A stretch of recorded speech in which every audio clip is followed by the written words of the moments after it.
about to hear a revolution in talk radio, Liberty Talk Radio, where the critical thinking will defrag your mind of propaganda-ridden viruses induced by mass media news programming. No BS here, just the facts. And now we present to you America's quintessential iconoclastic anomaly. Wow. In talk radio, your host, Joe Cristiano.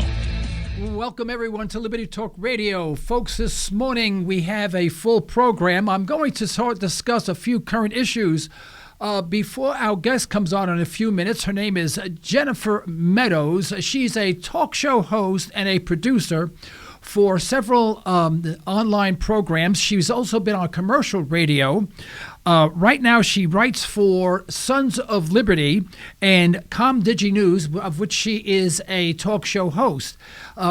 Her subject this morning will be on the EPA, one of my favorite subjects, one of my favorite organizations, the EPA, better known as also known as the Environmental Protection Agency. One organization most people dearly love, and we'd love to hear her take on it, and we should have an interesting dialogue. So hold on, stay with us. But before she comes on, she'll be here in a few minutes. I did want to talk a little bit about what is going on in Madrid, Spain. This is very interesting because what is going on is sort of like a monetary cancer that has spread across Europe decades ago and is now coming through to fruition.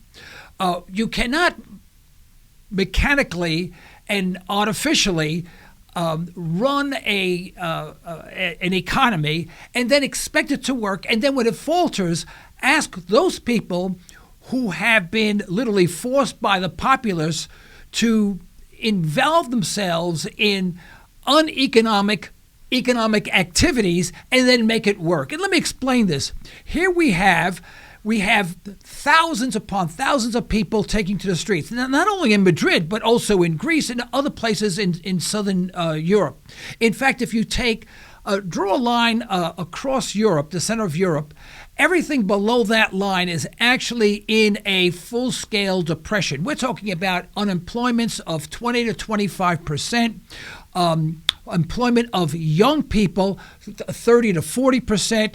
We are talking something absolutely on a massive scale that could in fact affect not only the European Union, but could have this contagious effect all over the world financially. Now, here we have people taking to the streets, and what are they asking for? They're asking for the government to create jobs. They're saying, government, we need jobs. Government, we need security in our old age. We need pensions. Government, we need guaranteed food.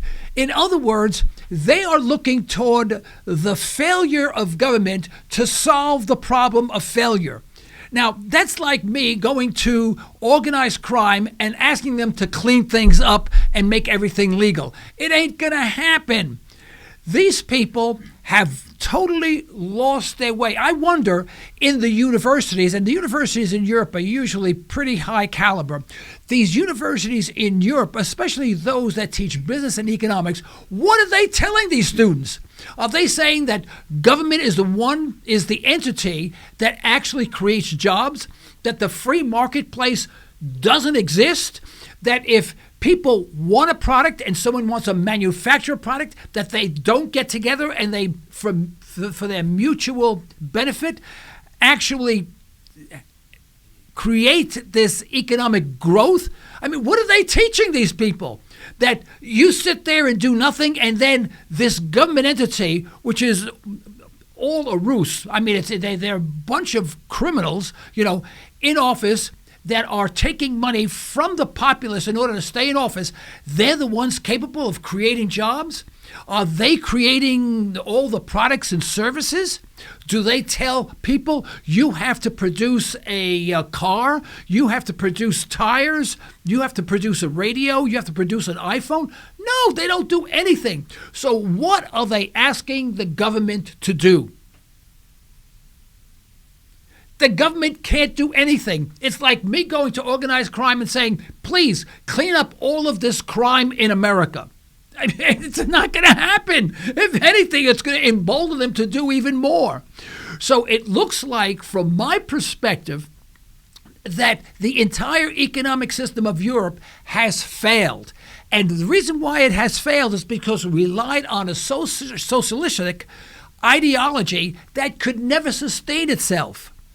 Back in the old days, and I know I'm getting old, but even before my days, when the first settlers came here, and I think it was someone's helped me, was it the Pilgrims that started that to every man according to his needs, from every man according to his ability, whatever the Pilgrims or whatever group came over. And they had this philosophy, which was socialistic, that said from every man according to his ability to every man according to his needs, meaning that what you did is you maximize your productivity, but then other people who are not productive actually took from that productivity. They're the recipients, but they didn't pay for it. And the communities literally starved to death within 2 years. I mean, literally starved to death until they had a town meeting. They said, okay, everyone's on their own. We're going to starve to death. We're going to die here, do whatever. And the place immediately prospered because everyone, if you want to say selfishly, everyone produced according to their ability, but then they sold things to other people according to their ability to pay or in exchange. And the things thrived. Now, history is replete with all of these stories of how economies work. You know, in school, I remember in school, the one subject that everyone took was Eco 101, Economics 101. Everyone took that, and it was very, very simple. It talked about supply and demand curves and whatever. It made sense. If someone wanted something, there was always someone around that would take advantage of that want and produce it. And they would do it for a profit. And if they profited and the person received what they wanted at a fair price, both people's standard of living increased. And there was no debt and there was no government involvement. Now, this is what we learned in school. It's very simple. Read a book that you really should read is the one by Peter Schiff's father. And, of course, I can't remember. Oh, The Kingdom of Malt. It's a little booklet. It's a cartoon booklet, but it's packed with basic economic principles. And when you read that, it makes you laugh because it's so silly, but it's exactly what we are doing today. But that's exactly what the people in Madrid, Spain are asking the government to do. They're asking, please, take Eco 101, throw it out the window. Take the principles of supply and demand, throw it out the window. Take the spirit of hard individual work and effort, and basically selfishness in a way of I want to be the best that I could be, throw that out the window. Just give it to a bunch of bureaucrats and everything would be fine. They didn't know it didn't work. They don't realize that the reason why they are where they are today is because of the government policies, because of the socialistic progressive policies that they have in Europe. And what they want more of it. I guess if I took a pin and I stuck myself with a pin and it hurt like hell, I mean, in order to feel better, I wouldn't prick myself again. I'd say, that was a dumb thing to do.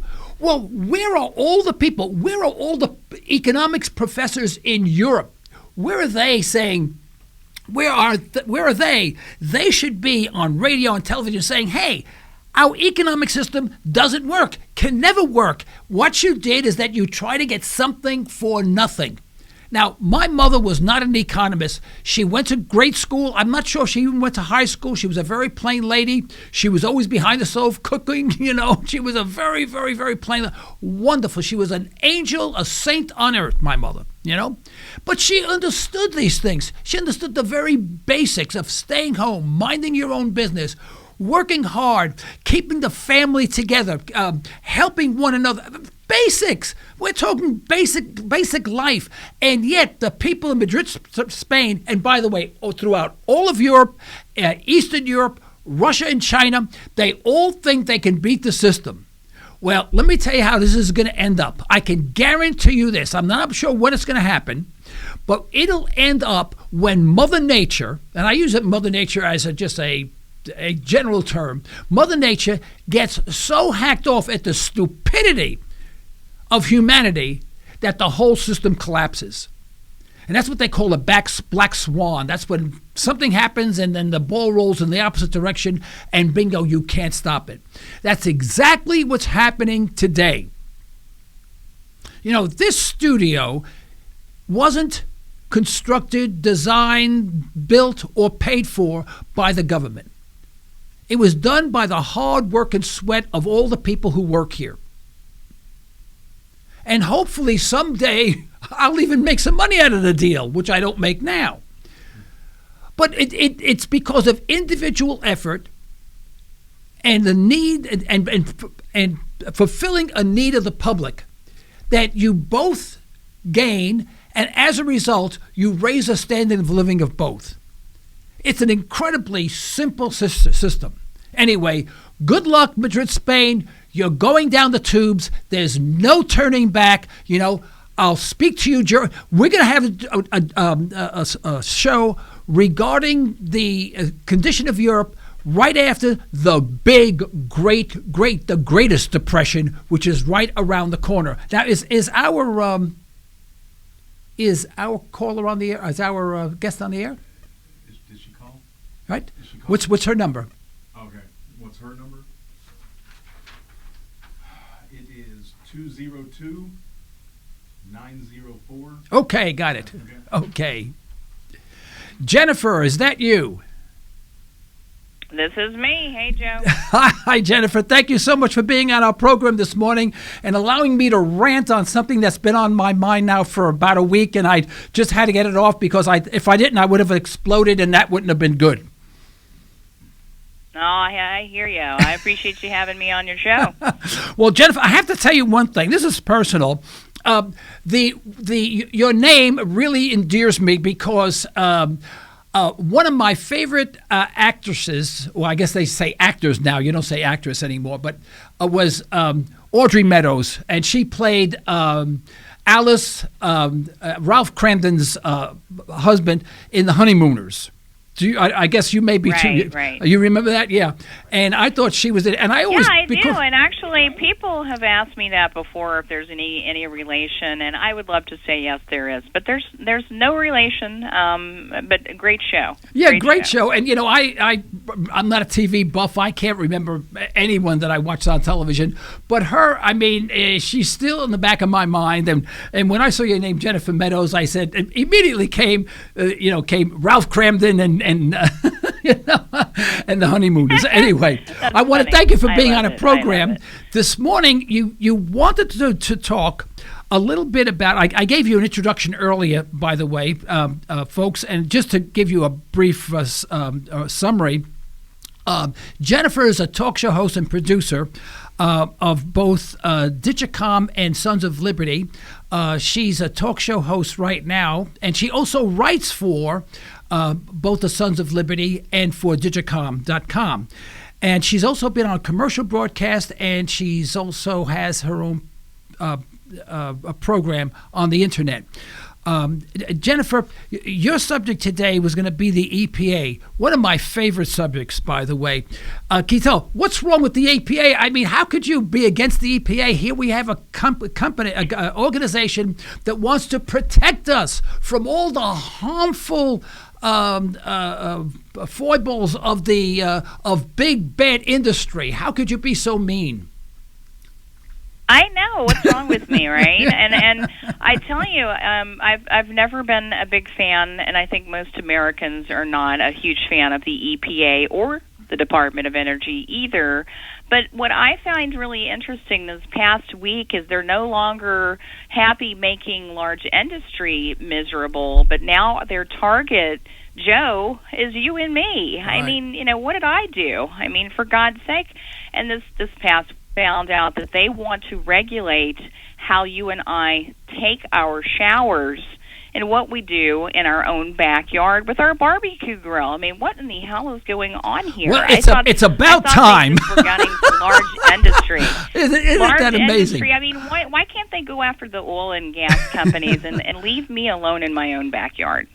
Well, you want the answer to that, Jennifer? I have the answer to that. You see, you and I don't have a few $100 million, in order to put into the a political pipeline to influence them to make those decisions. You and I are just the recipients of that.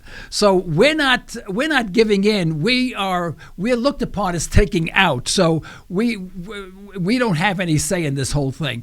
In fact, what I read recently for I think there was $5.8 billion was pumped in funds of campaign funds from industry to all of these criminals that we have in Washington, D.C., and contracts to the tune of $1.1 trillion were given out.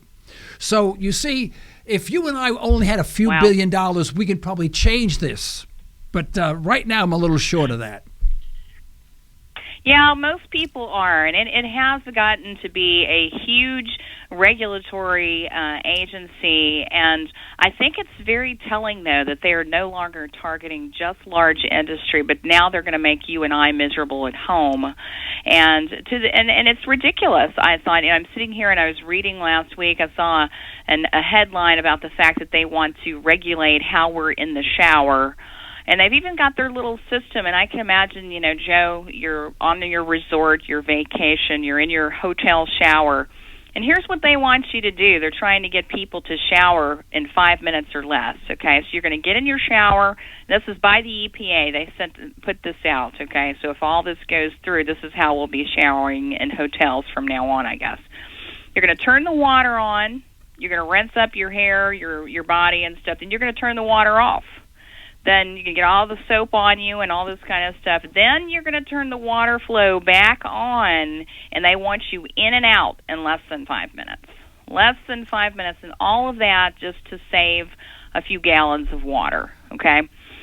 Now, what I found very interesting about this was the fact that they are what they're really trying to do is they're trying to modify our behavior. So, and that jumps off the page at me, behavior modification, because they want us all to be good little soldiers and to accept this is tyranny, Joe. I don't need anybody telling me how I need to take a shower. Don't want anybody dictating to me about what I need to do in my backyard with my backyard grill. So essentially, I feel like that is what is happening with this. This is about changing the way people think about their personal freedom. That's big. That's big to me. Oh, I agree. I don't know how they would regulate that. Is every single faucet now or a shower head going to be installed with some sort of electronic device that goes off after 5 minutes? And if it goes to 6 minutes, you have an EPA official show up at your door? Or how are they going to do this? Well, and what they're talking about right now is what would happen is there'd be a specific fixture that's put in your shower system, and that will go to a hotel. And this right now they're talking just hotels, okay? But don't think if this doesn't go through that they wouldn't think about putting this at home in your shower at home. So it would be transmitted to a hotel accounting system, and I guess if you went over your water usage, you'd probably be fined or jailed or something. I don't know. So, who's going to pay to monitor this thing, Jennifer? Why do we need the God. EPA telling us how to shower? It's crazy. I said, when I grow up, I don't know what I want to do for a living, but now you gave me an idea. You know what I do? I want to be a shower head monitor. And I'm going to get paid probably maybe $78,000 a year with all sorts of benefits, 4 weeks vacation a year, 8 weeks vacation of sick leave, and I want to retire in 20 years with 80% of my pay because I want to be a shower head monitor technician. How about that? I mean, who's going to pay for this thing? I'm telling you, and I mean, I was thinking when I was reading this that the EPA must be running out of other things to regulate. And I can just imagine a room full of idiots sitting there going, okay, we're running out of things to regulate. Let's just do a brainstorm. And then, showers, let's go there. It makes no sense. And again, they use the excuse of water usage. But essentially, this is regulatory tyranny. And the sad thing about the EPA is none of this is run through Congress, which is our representative body. They simply regulate this tyranny, and it is tyranny. I don't want anybody dictating to me in my own home, in my hotel room, in my backyard with my grill. I don't need them telling me what I need to do. Well, who's going to will the president and the vice president and the first lady also have these installed on their showers? And who's going to monitor them? Exactly. No, this is just for you and I and the common folks. And I wondered too. And I would they be willing to install these up there in the Senate where they have their showers? Because they've got a huge workout facility. I think probably not. No, this is just for the common people like you and me, Joe. Oh, we lowlifes. Okay, now I got it. All right. I was a little confused for a moment.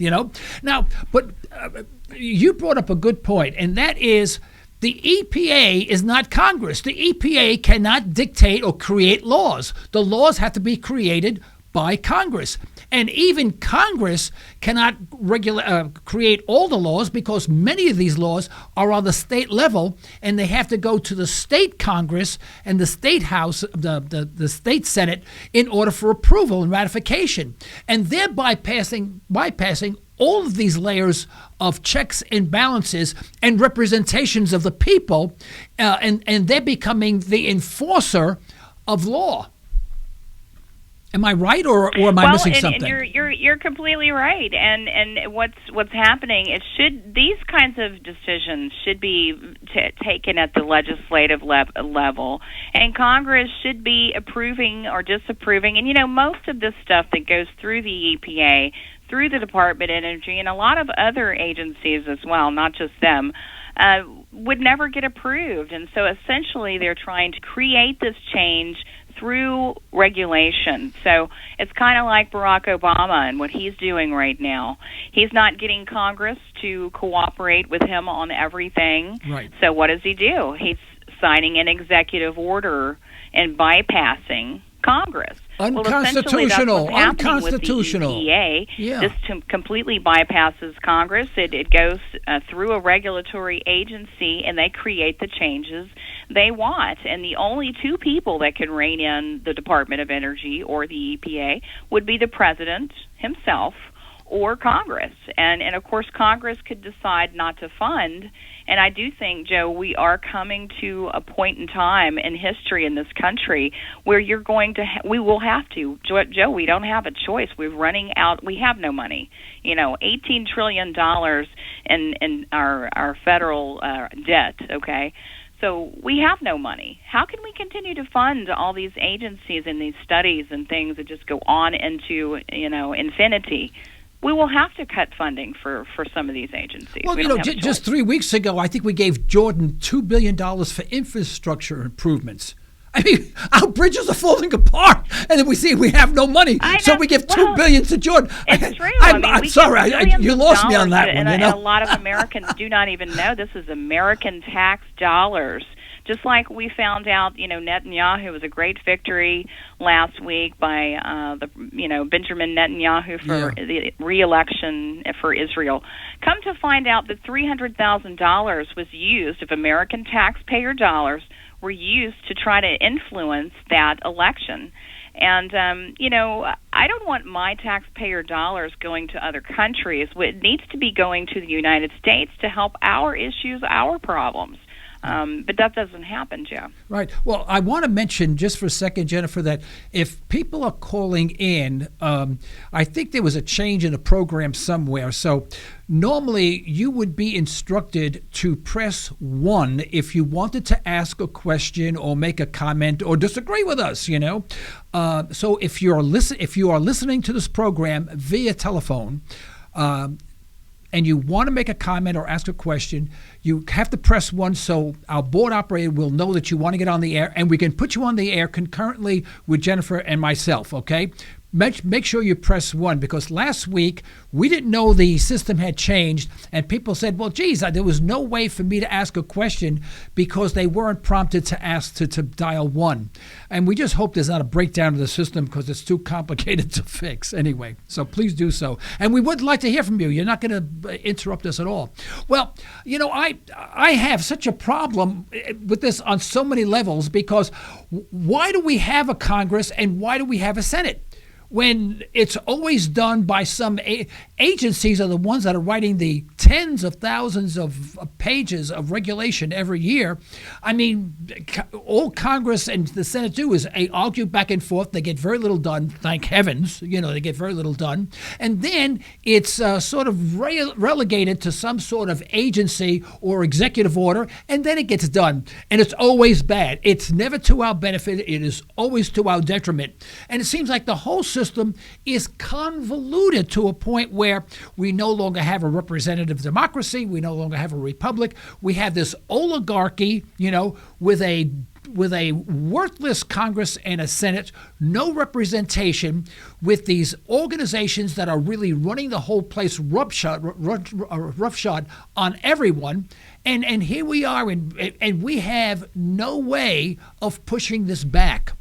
Am I wrong, or am I just becoming too cynical in my older age? Well, you know what's happening. I completely agree with you. You know, Congress now is they're no longer really beholden to the people. It's like they are more interested in what's happening with big business, and we're seeing the merge of big business and big government that's come together.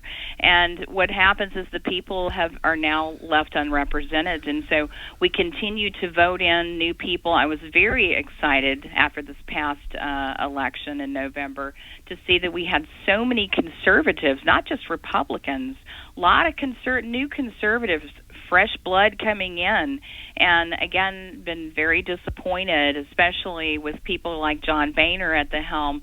You know, really these kinds of people need to be taken out of the way. But even then, you're right, it does seem like nothing happens.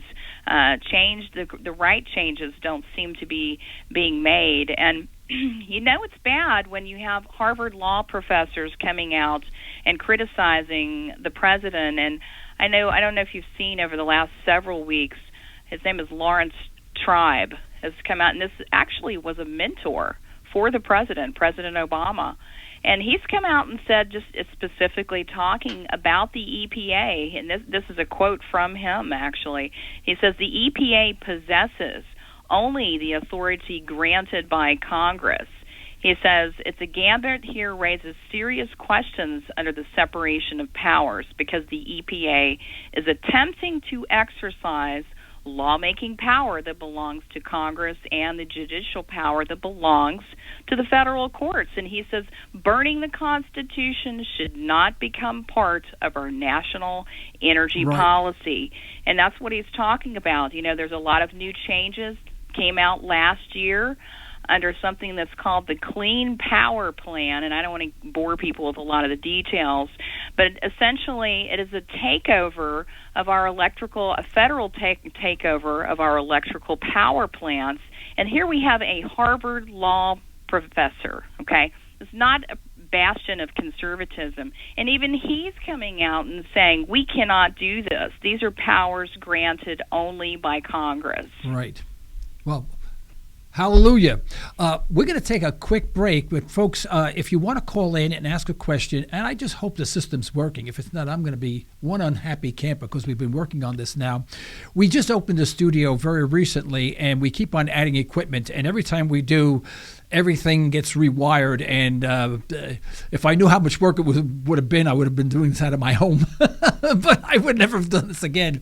But our toll-free number is 888-773-4496. Again, 888-773-4496. Do call in, press the 1. Once you get the operator on the phone, she'll connect you, and then the board operator will alert me, and then we'll put you on the air. All right, and let's just Jennifer, just hold on, don't go away. We're just going to stop for a short break, okay? All right. You're listening to Liberty Talk Radio. Political talk derived from a historical perspective. Not always palatable, but good food for thought. Pure libertarian talk with host Joe Cristiano. LibertyTalkRadio.com. Express Test is your go-to company for on-site occupational health testing services. That's right, we said on-site. That means we will meet you at your facility for a free health and occupational safety consultation. Express Test specializes in hearing conservation, respiratory protection, and employee safety. We can help you establish viable programs tailored to your business and employee needs. For your free consultation, call 918-743-2929 or visit us at expresstest.com. That's 918-743-2929 or expresstest.com. Do you find yourself asking, what did you say? Aaron Cristiano of Ranch Acres Audiology has over 25 years of experience helping patients just like you. Hearing requires conservation. We need to be aware and we need to be responsible for our own hearing health. Understand more with a little help from Ranch Acres Audiology. Call 918-749-7711. That's 918-749-7711 to learn more. We'd like to thank attorney Constance Squires for her support of Liberty Talk Radio. If you want a comprehensive way to affordably avoid legal issues, call Constance Squires. For a free consultation, call 918-254-9283 or go online at isthyWillDone.com. This isn't your typical talk radio show. This is Liberty. Liberty Talk Radio. Folks, we're back. This is Joe Cristiano. You're listening to Liberty Talk Radio. With us this morning, we have Jennifer Meadows, who's a talk show host and also produces talk show programs. She's on CommDigNews, I guess. I have a problem saying that. I guess my tongue doesn't work that well. And she also writes for the Sons of Liberty. It's CommDigNews. And they've been around for about a year and a half, but a lot of these people are broke away from the Washington Times, and but it's a great group of people. You've got a lot of libertarians over there, a few liberals. You got to let them. I guess I wouldn't let them speak if it was me, but some conservatives over there as well. And my show is on Thursday night at 7:30 p.m. Eastern Time. Love to have some people call in and talk to me too. The name of my show is Graceland. Graceland. Okay, very good. All right, I may be calling in and giving you a hard time. Is that okay with you? Please do. Yeah, call me this week. I don't even know what we're talking about. I hadn't made my decision yet, but I'd love to have you on my show. I'd love that. You have a great radio voice, I have to admit. I said it's really good, And someday I'll get a great radio voice, maybe 30, 40 years from today or something. It'll develop somehow. Now, Jennifer, if you had to force rank some of the most egregious EPA edicts or regulations, how would you do that? I mean, which ones would you pick? Well, I think some of what we're talking about today is it just from a ridiculous standpoint. The other thing, it's something that I had seen over this past year and a half, has been about regulating wood-burning stoves. I don't know if you've been seeing that. And the reason I say that is because we're now moving away from just regulating industry, but now they're starting to get into my space where I live day to day. And so I think those kinds of things are the things that I hate to see. Regulating wood-burning stoves, talking about now barbecue grills and showers. I mean, my God, where do we go from here? And, we all know the EPA, or when I think EPA, I think about them saving the spotted owl or the snail darter or the prairie dog. And let's face it, I'm a big nature lover. I love wildlife and whatnot. But when you try to hold up, multi-billion-dollar projects for, a tufted titmouse that's running around the desert or something, It's ridiculous, and everybody knows that it's never about this. In spite of the fact that it's called the EPA, it's really not so much about the environment. What the EPA has become is a business-killing, industry-killing agency, and every time the environmentalists trot out, there's big problems, and boom, look, we've seen this with the XL pipeline. We can't put the pipeline down because we might disturb nature. Right. It's bogus. It's totally bogus. But they want to use the environment as the excuse for hamstringing and regulating and hurting big business. Right. Well, what I find interesting in my family, back in the old days, and I'm going back 40 and 50 years ago, I had an uncle who belonged to this large international organization. It started with an M, and we're not talking about Monsanto, okay? That's all I'll say about that. Use your imagination. Now, I would never go to him and ask him, how do we get rid of crime? Obviously. But aren't we going to the most egregious perpetrators of our environment to ask and expecting them to solve the problem? For example, is not the U.S. government the largest polluter in the world? Well, I would say just look at what's happening with some of the people in Congress. Let's look at our president, for instance. He jumps on these planes and travels all over. I know recently Obama and Michelle took a trip to Los Angeles, and they couldn't even get on the same plane. They took separate planes, and then there's an entourage. Anytime they land in any of these mini countries for all these trips and vacations, they have to have this huge entourage of people. So you're talking about all kinds of gas-burning cars and whatnot. So just think about what happens there with the president, and yet they want to continue to preach to us about our, the fact that we're creating problems with CO2 when so many of these people that are, senators and, are constantly traveling, air travel, and like I said, you talk about all their security and stuff. And so it's one of those, hey, it's good for you guys, but here I'm over here and I get all this special treatment. That's really what it is. Yeah. Well, so if you're in the in crowd, it's fine for you. If they want to control our use of water through our shower heads, will then the White House, do you know for a fact that the White House will stop watering its lawn? I mean, they use millions and millions of gallons of water every year. It's what's good for them is not what's good for us. They are in the little clique, and so they will be completely exempt from all this. Kind of like what happened with Obamacare. All of us had a complete overhaul and takeover of our health care, but senators, congressmen, the White House, they will still have top care. I have a wood-burning stove at home we use in the wintertime, and it has a catalytic converter type thing in it, I think it's called, and it burns extremely cleanly. It keeps the house really warm. Love it. I mean, I love that stove heat, that radiated heat they call it, and it just trumps that regular hot air, which is horrible stuff. I mean, and we do burn wood and the whole bit, and I just enjoy it. I mean, I live in the city, and I have one,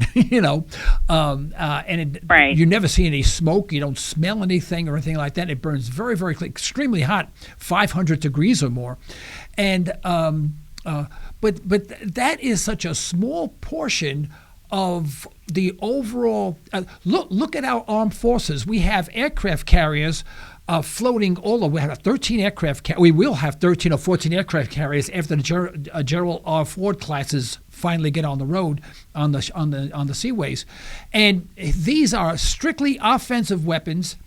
that have airplanes that consume a tremendous amount of fuel, and they're flying constantly. They cannot keep them on the deck. They got to keep them going constantly on and off and we lose more planes than we'll ever admit just trying to land these suckers, because of the rough seas and whatever. And but the amount of fuel that we use in just the aircraft carriers and all of the supporting ships, like a dozen supporting ships that support the aircraft carriers, is just mind-boggling. For example, the amount of uranium that one aircraft carrier uses, the cost of uranium for one aircraft carrier for 1 year is $60 million. Now, I'm just saying Good Lord, that's crazy. Yeah, the government goes through such extremes in waste for in performing a function that is not even their responsibility. We have no Department of Defense. We have a Department of Defense. And if you have a Department of Defense, you do what other countries do. You get rid of your aircraft carriers because you don't need them. They're an offensive weapon. But yet we keep on building more offensive weapons, which cost a tremendous amount of money, which pollutes the environment more than any industry could ever think of doing. And then they come to us and they say, I'm sorry, we're going to have to regulate the amount of water you use. To me, this whole thing is and it's all about, Joe, it's all about moving their agenda forward. And it doesn't seem to matter what happens, who we elect to Congress. Occasionally you do see, what happened recently with this ATF ammo ban. People went crazy for that a couple of weeks ago and started just writing into the ATF. And I think at the end of the day, they ended up getting close to 400,000 comments from Americans about the specific type of ammo that was fitted to the AR-15. It's a very common type of bullet that's being used. And what happened is the ATF was like, oh, my goodness, wait a minute, that was an omission on our part. That was a mistake. And, good and damn well it wasn't. Yeah, but this was an instance when public outcry actually did have an effect, and then they changed. But you know what's funny, Joe? They've now that the ATF has retracted this, they've even fired their director. Now we have a couple of guys that are in the House in New York that are introducing to Congress the very same ammo ban that was put forward there by the ATF. So what a shock there. Yeah. If what do you think is the most egregious act of the EPA from your perspective? Is there one that pops out? And before you answer, let me just give our telephone number out one more time. You want to put that on the board, please? Yeah, 888-773-4496. That's 888-773-4496. Call in, and if you do, you must press 1 if you want to ask a question or make a comment, okay? All right, Jennifer, please. Sure. I think right now the one that people need to be watching for is this Clean Power Plan. They're calling it the CPP. It's to cut CO2 emissions, which you and I know, Joe, that there is no greenhouse gases that are leading to global warming. That's been debunked time and time again.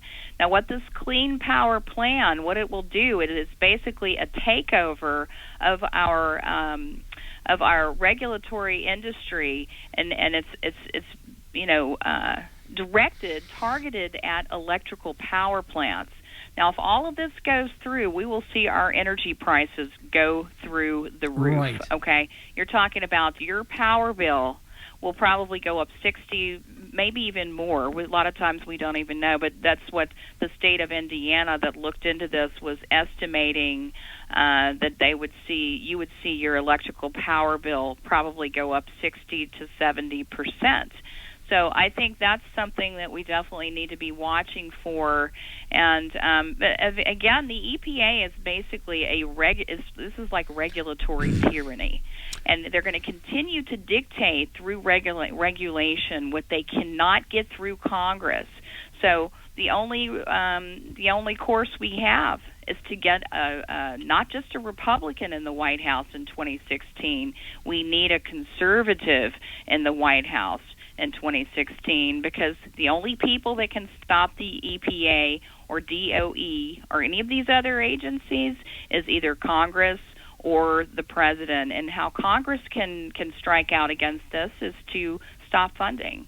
So we definitely need to be watching for this, because I'm telling you, Joe, when they're trying to get in my barbecue grill and jump in the shower with me, we got big problems in this country. Oh, yeah. Well, has the EPA from did you? Now, I know little about the EPA. I plead ignorance.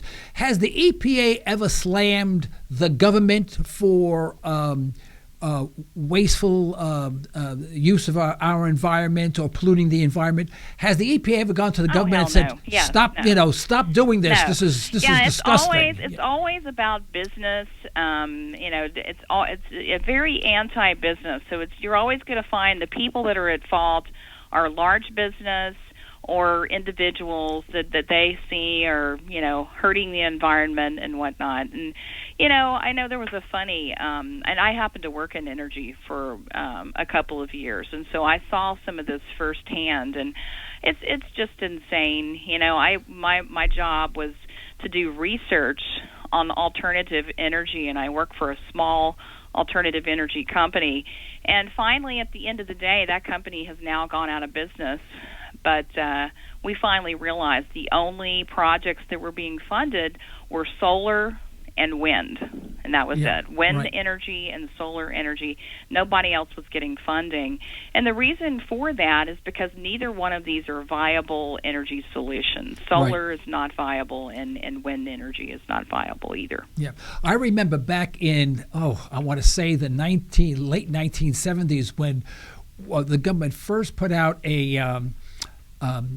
provided a cashback program for people who were installing solar panels on their homes, and you'd get the government would pay for like 3/4 of it. They get a refund. And I knew someone who was in the business, so I called him. His name was Scott. I never forget. His name was Scott. And I said, Scott, I'm really interested with this rebate. This sounds so good. Now, I hate rebates from the government because I know everyone's getting screwed when you do that, and it's not really a rebate, and it's not fair, and I don't like being involved. But I was curious as to see how this worked. So I asked him, I said, I want to get this one solar panel just for in fact, it was a solar blot. It was a black solar blot that sat on your roof. And I knew the price was about $1,000. So I asked him, I said, Scott, how much is this? I said, I'd like for you to install one so I can get, hot water from the sun. He said, fine. He said, we can come over, and we talked about it. I said, well, by the way, how much? And I expect him to say like $1,000 or $1,200. He said, $4,000. I said, wow, $4,000. okay. I said, it was $1,000. He says, oh, no, you don't stand, but you're getting $3,000 back from the government. This was before I woke up. I'll be honest with you, and this started to make me wake up to everything. I said, at the time I had young kids. I was ready. I was busy with so many things. The government was the last thing on my mind. And of course it wasn't as intrusive as it is today. And I just said, wait a minute. And the first thing I said is that's morally and ethically wrong. You cannot sell solar panels this way. That's not right. And he got angry with me. He says, well, the law allows me to do that, and that's what I'm doing. I'm giving back three-quarters of the amount. I said, but I'm paying the same amount. I said, everyone's getting screwed. This is not right.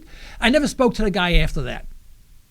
I said, how could you live with yourself? In a small way, that's kind of what happens, with these, tax credits and subsidies. And that's kind of going back to what I was saying about my little experience when I worked in energy.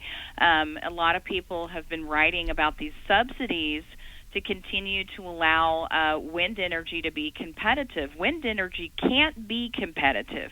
Your best sources of fuel to fuel our power grid or whatnot are really coal.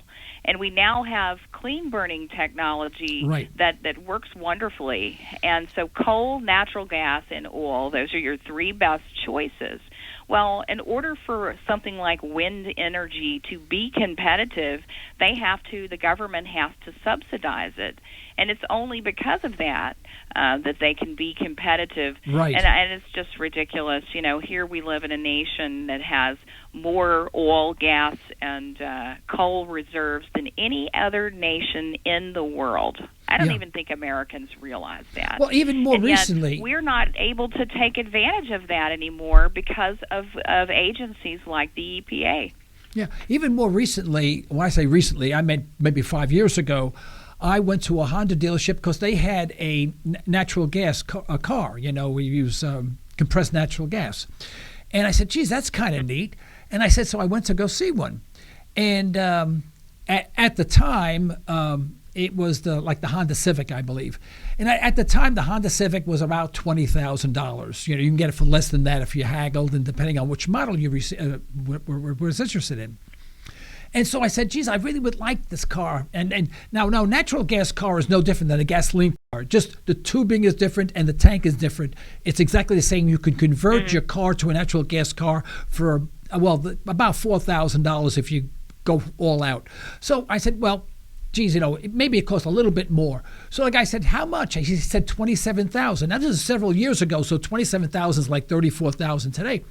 I go, you're kidding me. I said, it's a $20,000 car. What do you? He says, well, it's natural gas.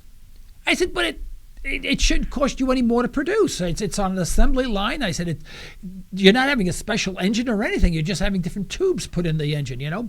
He said, but you don't understand. You're getting back $4,000 from the government.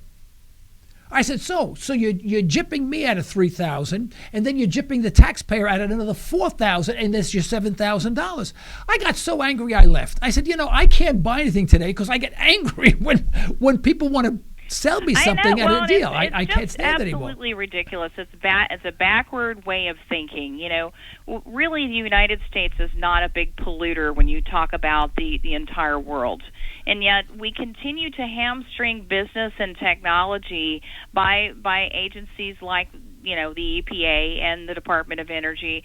So, you know, we have clean burning cars right now, but then you go a world away to China, who is, you know, the biggest polluter in the entire world. And yet, you know, they're able to fire up coal-fired, you know, plants one after the other, and yet, and an interesting fact too, where do you think that coal comes from that China's using for these coal-powered plants? Yeah, we don't want to argue with them there. That's for sure. It comes from us. Yeah. So how much sense does that make? Here we're trying to cut emissions and global warming and climate change and all this stuff. So we're mining the coal right here in the United States. We float it down the Mississippi River through the Panama Canal, and that goes to China. That's American coal burning in those Chinese fire plants over there.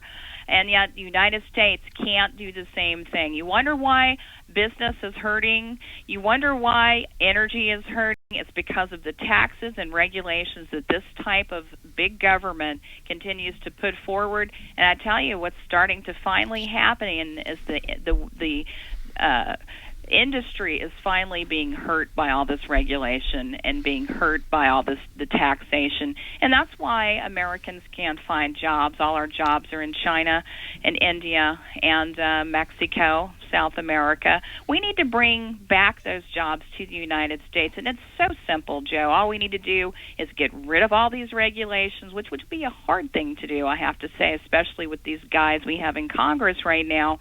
Get rid of the regulations, lower taxes, and boom, our economy would take off again. You know, one reason why I'm an environmentalist is because I'm cheap.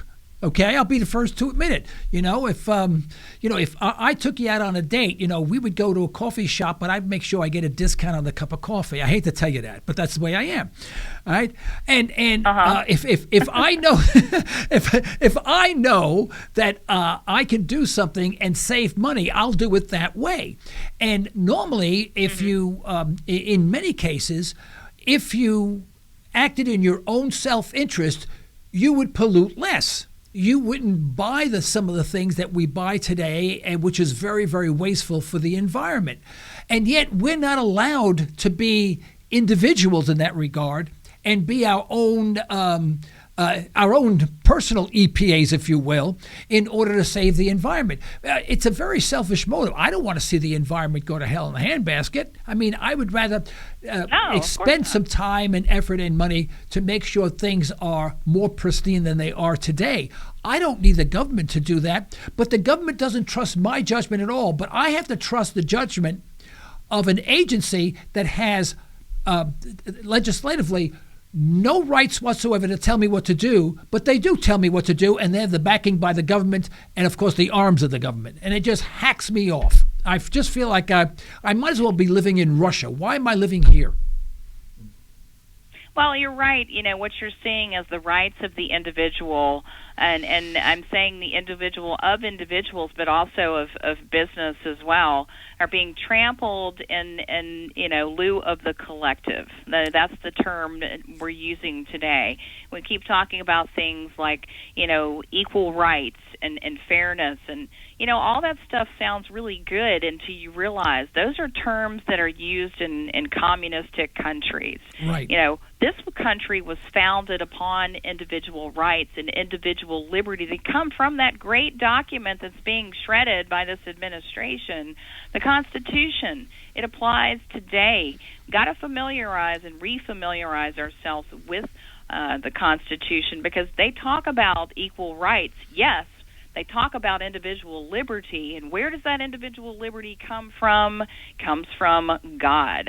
Right. And so that's the reason why you continue to see individuals being attacked, the reason why we continue to see an undermining of morality in this country is because that's where the power of America comes from. It comes from that document, Constitution, but it also comes from our moral center.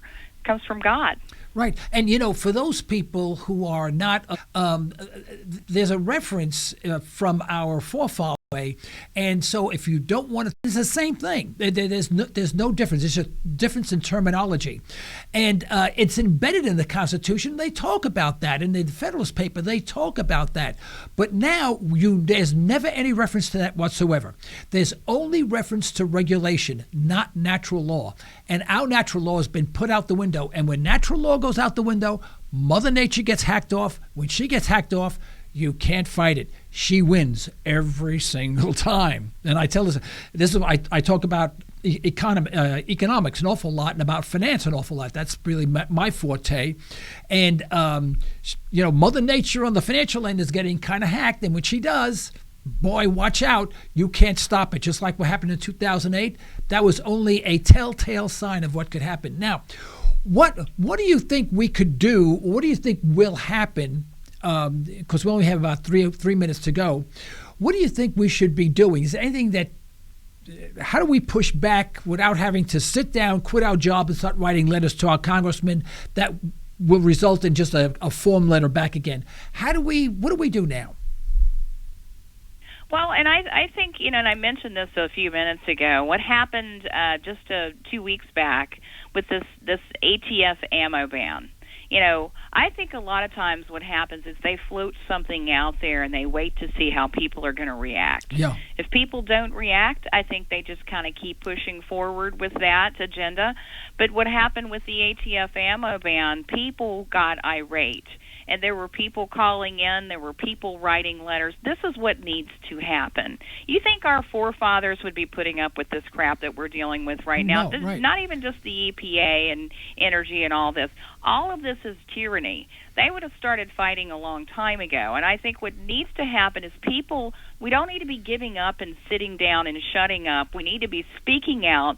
We need to go back to what you were talking about, Joe, and realizing that we have rights. When we were born on this earth, there is natural law. And we have individual rights as people, as human beings. And I think we ought to do what happened there with the ATF. We need to be writing these agencies with this stuff that's going through, this clean power plan. It's really bad. It's a federal takeover of electrical power plants. Those rights are delegated to state governments.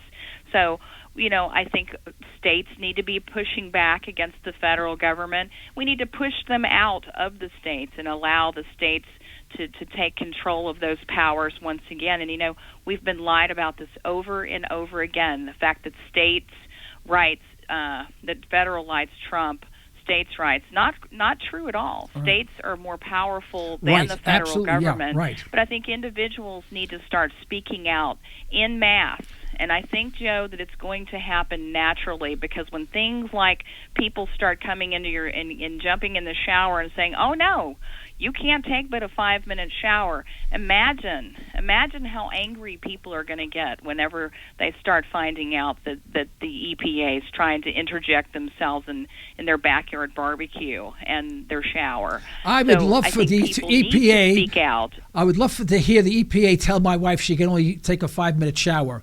That would be that would be interesting. I can tell you what. I'll tell you where my money would be. Jennifer, we have about 1 minute. I want to give this 1 minute to you so you can tell our listeners about a little bit about yourself and how they can reach you and hear your program. Sure. Thank you, Joe, for having me on. Yes, please listen to my show. Comes on Thursdays. The name of my show is Graceland. Comes on Community Digital News, 7:30 p.m. Eastern Time. Listen to me and my co-host, who's a journalist and an author as well. His name is Curtis Mang. So tune in there. Also can find me on the Sons of Liberty. I'll have an article written probably by tomorrow. So I'm going to be writing about what we're talking about today, the EPA and regulatory tyranny. So please look for me there, too. And thanks again, Joe, for having me on. Thank you, Jennifer. You were a terrific guest, and I hope you will accept our invitation to return. Oui. You too. Thank you so much. Bye-bye. Bye-bye now. Bye-bye. You know, she hit the nail on the head. Unfortunately, there really is very little that can be... Whoops! Wow, that was loud, wasn't it? You can get a little louder than that. Okay. You know, there's very little that can be done. I mean, we can sit out. You know, if we sat and wrote letters every time to our congressmen or our elected officials and the EPA and whomever, every time they did something that displeased us or violated our rights, there are not enough hours in the day. So I don't know what the answer is. And some people say it's a revolution where everything gets overturned and we start from scratch again. And I can't argue with that. But I don't know what the answer is. Okay, well, folks, thank you very much for listening to Liberty Talk Radio. We'd like to thank our sponsors for their financial support, and we'd like to thank you for listening in. You can further the cause of liberty by recommending this program to your friends, but let us hear from you. Our email address is comments@libertytalkradio.com. Remember, you are either allowing your liberties to be taken away or you're striving to protect them. Unfortunately, folks, there is no middle ground. Until next time, this is Joe Cristiano. You've been listening to Liberty Talk Radio. Stay well. Stay tuned.